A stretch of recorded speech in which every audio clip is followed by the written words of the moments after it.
جزائے خیر تھے میرے بھائیوں کو جن کے ساتھ سفر کیا، جو حضرات ہیں گاڑی کے ذمہ دار، انہوں نے میری بات سنی نہیں، مجھے عزت دی، اللہ ان کو عزت دے، بڑی عزت دی، انہوں نے کوئی ایسا کام خلاف شرع گاڑی میں نہیں کیا۔ ایک عورت تھی ہمارے پیچھے تھی، ایک عورت، اس کو بھائی چکر میں لگی موبائل کو، اچھا ان چیز اے جی بڑھائی ہے شیطانہ کے انگل رکنی ہی نہیں،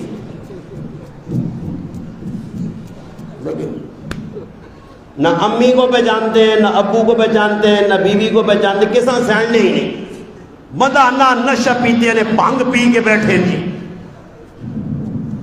اچھا اس سے ملتا کیا ہے؟ کچھ بھی نہیں۔ کبھی ایک روکا پھر آگے چلا، اب پیکج ضائع ہو رہا ہے۔ انہوں نے چیز ہی ایسی بنائی ہے کہ مسلمانوں کا لاکھوں کروڑ روپے یہاں ضائع ہے۔ ایک غریب آدمی میرے پاس آیا، گھر کے حالات سنائے، تو میں نے کہا یار یہ غریب آدمی، اس کے حالات صحیح نہیں ہے،